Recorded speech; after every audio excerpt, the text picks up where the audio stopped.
Hello नमस्कार, स्वागत करता हूं मैं आप सभी लोगों का यूपीएससी वाला फाउंडेशन चैनल पर। मैं हूं मोहम्मद आसिम। दोस्तों, कोई भी अगर यूपीएससी का कैंडिडेट है ना, कोई भी अगर यूपीएससी का एस्पिरेंट है, वो आईएएस एग्जाम की तैयारी कर रहा है, तो एक सवाल वो जरूर पूछता है कि सर कैसे इस एग्जाम को क्लियर किया जाए, कैसे इस एग्जाम को फोड़ा जाए। ये जो यूपीएससी का किला है ना, इस किले को कैसे तोड़ा जाए। और जब वो ये सवाल पूछता है या सोचता है, तो एक चीज वो जो अपने मन में दिमाग में बैठा लेता है कहीं ना कहीं, वो ये कि यार यूपीएससी कुछ बहुत बड़ी चीज है, और वो उसका हवा क्रिएट कर लेता है। वो हवा क्रिएट कर लेता है वो, और जब वो प्रिपरेशन करता है उस एग्जाम की, तो वो काफी ज्यादा प्रेशर फील करता है। तो मैं आप सभी लोगों से ये कहूंगा कि जब आप इस एग्जाम की तैयारी करने जा रहे हैं, तो आपको सबसे पहले इसका सिलेबस पता होना चाहिए। ये तो हर एग्जाम पे अप्लाई करता है। आप किसी भी एग्जाम की तैयारी करिए, सबसे पहले आपको उसका सिलेबस पता होना चाहिए। ठीक है, तो आपको इस एग्जाम सिविल सर्विसेज एग्जामिनेशन का सिलेबस, डिटेल्ड सिलेबस डिटेल में पता होना चाहिए। ठीक है, और मैं तो ये कहूंगा कि भाई इस सिलेबस को ना, जहां तुम पढ़ाई कर रहे हो ना, अपनी टेबल के सामने दीवार पे चिपका लो। तुम्हें वो सिलेबस हमेशा दिखता रहना चाहिए, क्योंकि जब तुम पढ़ाई कर रहे हो, कोई भी चीज आप मान लीजिए न्यूज़पेपर से पढ़ रहे हैं, तो आपको पता होना चाहिए कि जो आप पढ़ रहे हो वो रेलेवेंट भी है कि नहीं, वो एग्जाम वो हमारे सिलेबस में है भी कि नहीं। क्योंकि यार देखो, इस एग्जाम को जो एक चीज है ना, जो उसको टफ बनाती है, वो है सिलेबस का वास्टनेस। सिलेबस इतना वास्ट होता है कि उसको एक जगह रखना, दिमाग में जो आप प्रिपरेशन कर चुके हो उसको एक जगह रखना, ये बहुत बड़ी बात हो जाती है। यही इसका सबसे टफेस्ट पार्ट होता है इस एग्जाम का। ठीक है, तो भाई सिलेबस को चिपका लो, डिटेल सिलेबस आपको पता होना चाहिए। आपको पता होना चाहिए कि इस एग्जाम में, ये एग्जाम कितने फेजेस में हो रहा है, ये एग्जाम कितने मार्क्स का होता है, ताकि आपको पता रहे कि आपका पोर्शन कौन सा वीक है, कौन सा स्ट्रांग है, अकॉर्डिंगली आप उस पर यहां पर काम कर पाओ। ठीक है, तो आज मैं आपको इस वीडियो के माध्यम से यह बताने वाला हूं कि सर कैसे, जो बहुत सारे बच्चों को डाउट होते हैं कि सर कैसे हम अपनी यूपीएससी की जर्नी को स्टार्ट करें। डाउट आते हैं, बहुत सारे क्वेश्चन आते हैं कि सर मैं अभी फर्स्ट ईयर ऑफ ग्रेजुएशन में हूं, मैं सेकेंड ईयर में हूं, सर मेरा ग्रेजुएशन जस्ट कंप्लीट हुआ है, तो मेरी स्ट्रैटेजी क्या होनी चाहिए। सर हम एक करेक्ट गाइडेंस, एक करेक्ट स्ट्रैटेजी की तलाश में है, हमें बताइए कैसे हम शुरू करें। बहुत सारे ऐसे स्टूडेंट्स का आता है, और इवन मैंने देखा है कि क्लास 11th क्लास 12th के बच्चे भी होते हैं, उनके अंदर भी एक होता है, पूछो क्या करोगे, आईएएस बनूंगा, आईएएस अधिकारी बनूंगा। उनसे माँ बाप से पूछो, उनके माँ बाप से पूछो आप, तो उनके माँ बाप भी, बहुत सारे माँ बाप होंगे जो कहेंगे कि मैं अपने बच्चे को आईएएस अधिकारी बनाना चाहता हूं, मैं अपने लड़के को, अपनी लड़की को एक आईएएस अफसर बनते देखना चाहता हूं। वो ख्वाब देखते हैं, वो ख्वाब देखते हैं। तो ये जिम्मेदारी है बच्चों की कि उन ख्वाबों को पूरा किया जाए, और उसके लिए जरूरी है कि आप एक सही स्ट्रैटेजी के साथ अपनी इस तैयारी को शुरू करें, इस जर्नी को शुरू करें। ठीक है, तो स्टार्ट करते हैं। मैं आपको यहां से शुरू करता हूं, और हर एक एक चीज को डिस्कस करूंगा वेरी बेसिक से, क्योंकि बच्चों के बहुत बेसिक डाउट होते हैं, तो वो बेसिक चीजें यहां पर क्लियर करूंगा, ताकि आप लोगों को कुछ भी शक या किसी प्रकार का डाउट ना रह जाए। ठीक है, शुरू करते हैं दोस्त। देखिए, सबसे पहली चीज तो मैं आपसे बोलूंगा कि मैंने देखा है कि बच्चे जब मैं पूछूं किसी से कि भाई क्या कर रहे हो, तो वो कहेगा कि सर यूपीएससी की तैयारी कर रहे हैं।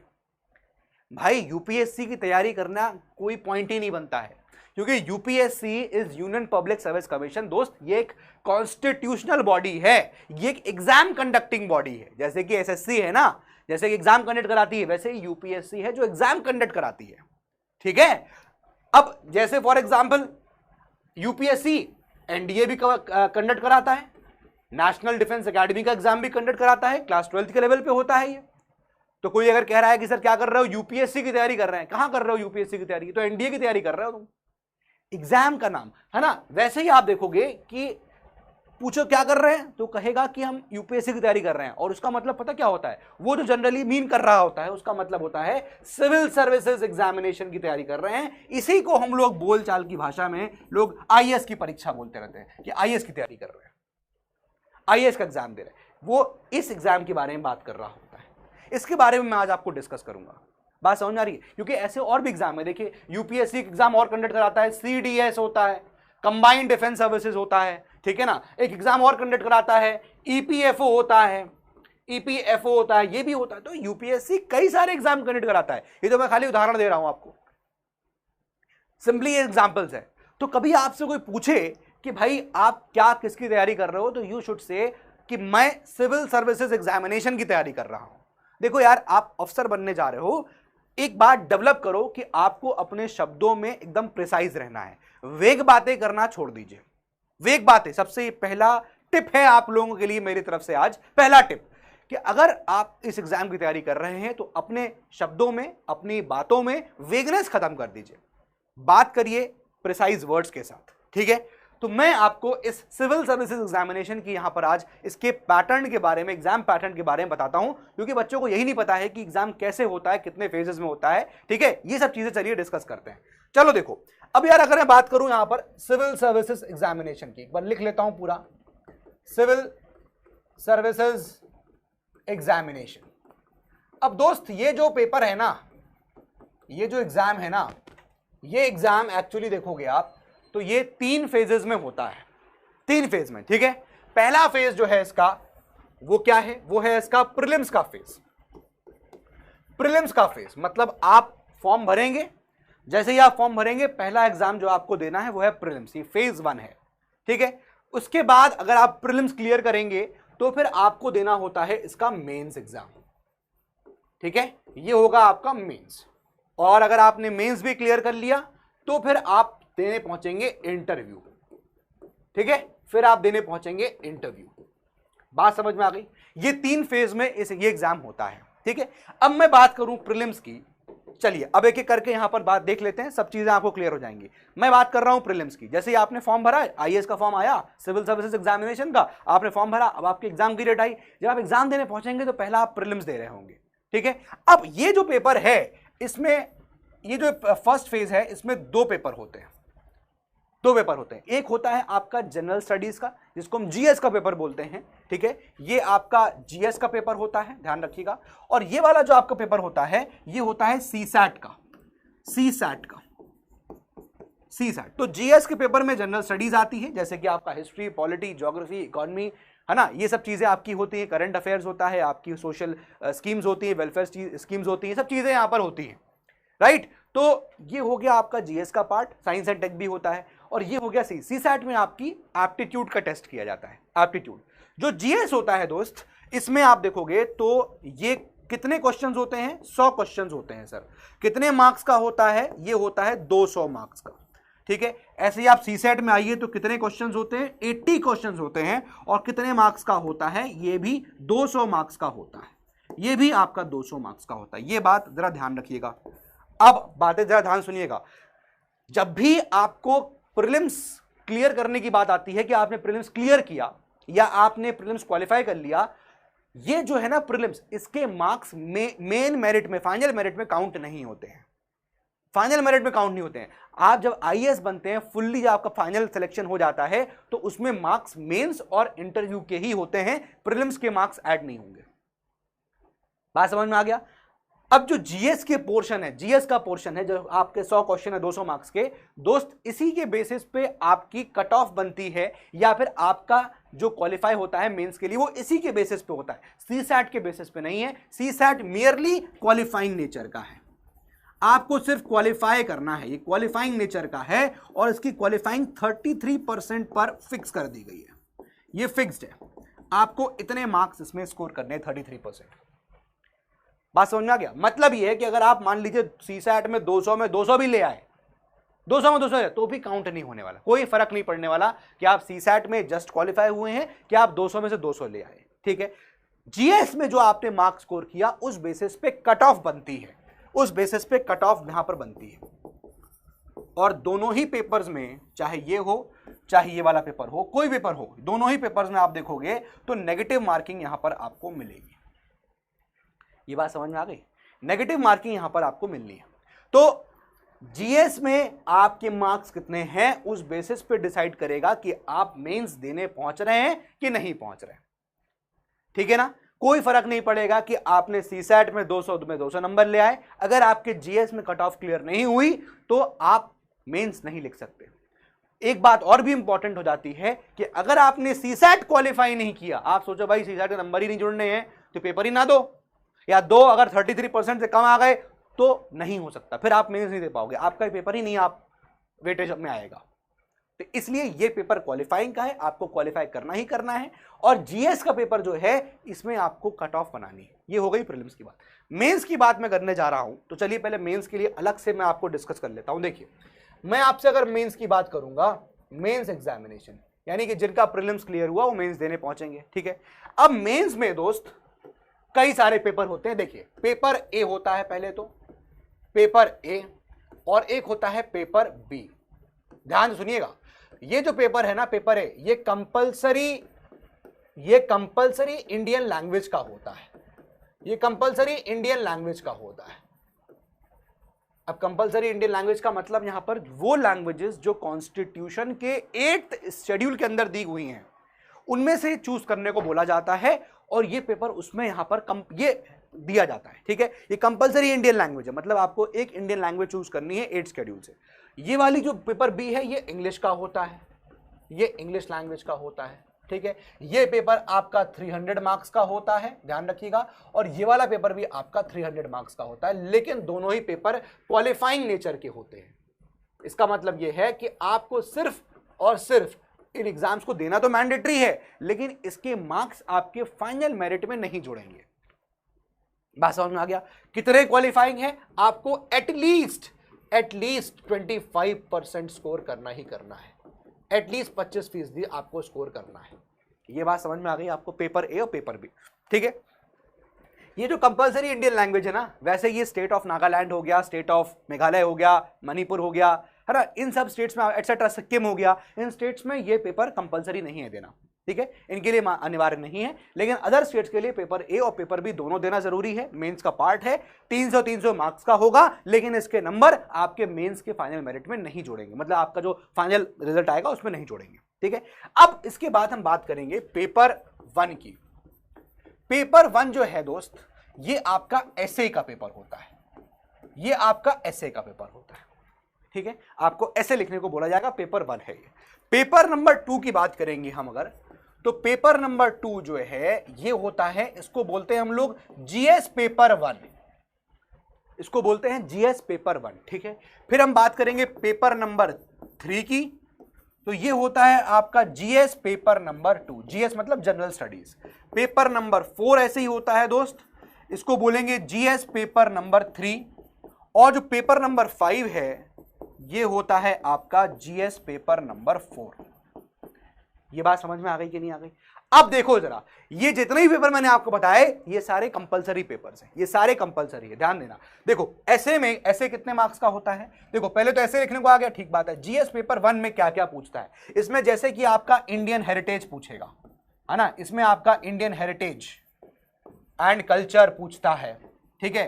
फिर उसके बाद जैसे आपको इसमें वर्ल्ड हिस्ट्री पूछेगा, वर्ल्ड हिस्ट्री पूछेगा, ज्योग्राफी पूछेगा, ये सब चीजें पूछता है। यहां पर आपको सोसाइटी पूछेगा, ये सब चीजें यहां पर आपसे पूछता है। बात समझ में आ रही है कि नहीं आ रही है? एटसेट्रा। ये मैं एग्जॉस्टिव नहीं बता रहा हूं, आपको सिर्फ एग्जाम्पल बता रहा हूं, एटसेट्रा, ठीक है। फिर उसके बाद मैं बात करूंगा जीएस पेपर 2 की, तो यहां पर पूछता है आपसे गवर्नेंस, ये गवर्नेंस पूछता है, ये आपसे पॉलिटी पूछता है, ये आपसे कॉन्स्टिट्यूशन पूछता है, ठीक है। यहां पर आपको बहुत सारी वेलफेयर स्कीम्स के बारे में पूछेगा, ये सब चीजें यहां पर होती है, ठीक है। बहुत सारी ऐसी आपको वेलफेयर स्कीम्स जो गवर्नमेंट की हैं उससे रिलेटेड पूछता है। इंटरनेशनल रिलेशंस पूछता है, इंटरनेशनल रिलेशंस पूछता है, ये सब चीजें यहां पर आपसे पूछेगा, ठीक है। फिर उसके बाद पेपर 3 की बात करेंगे, तो इसमें क्या क्या होता है? ये आपका पेपर होता है, यहां पर आपको पूछेगा इकोनॉमिक डेवलपमेंट, इकोनॉमिक डेवलपमेंट के बारे में बात करेगा, ठीक है। इसमें साइंस एंड टेक्नोलॉजी होता है, ठीक है। इसमें इकोलॉजी एंड एनवायरनमेंट होगा, इकोलॉजी एंड एनवायरनमेंट होगा, ठीक है। इसमें आपको जैसे कि सिक्योरिटी होगा, सिक्योरिटी होगा, डिजास्टर मैनेजमेंट होगा, ये सब चीजें यहां पर एटसेट्रा, अगेन एटसेट्रा, ये सब चीजें यहां पर पूछेगा। क्लियर हो गया?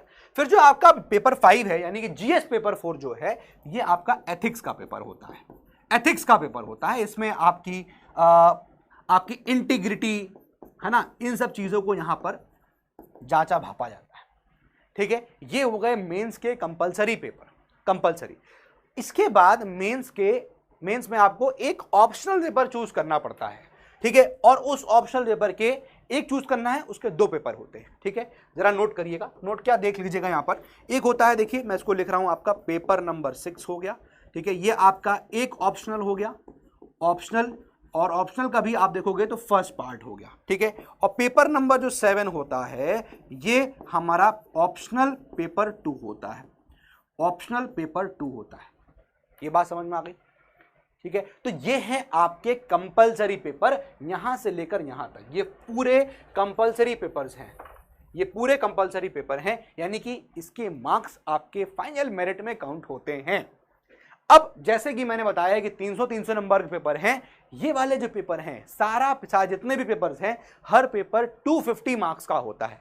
ठीक है, इसको भी देखिएगा, यहां पर मैं लिख देता हूं कि ये जो पेपर है ये सारा 250 मार्क्स का है। जैसे ये वाला है तो 250 मार्क्स का है, यहां लिख दे रहा हूं। यहां से यहां तक जितने भी पेपर हैं ये सारे 250 मार्क्स के होते हैं।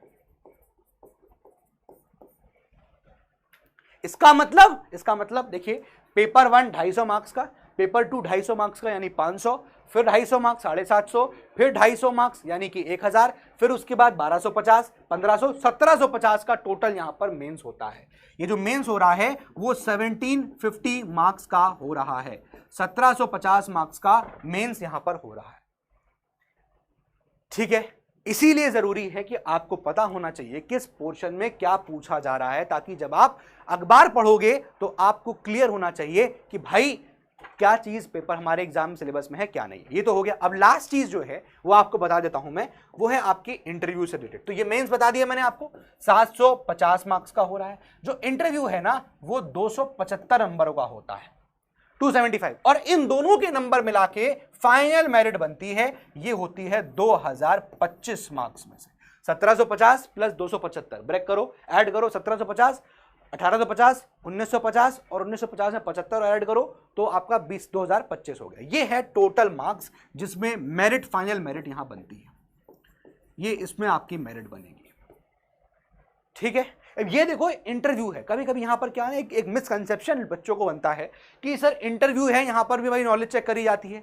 नहीं, यहां नॉलेज चेक नहीं करी जाती। ये जो है ना आपका, ये आपका एक पर्सनालिटी टेस्ट है, ये आपका एक पर्सनालिटी टेस्ट है, ध्यान रखना।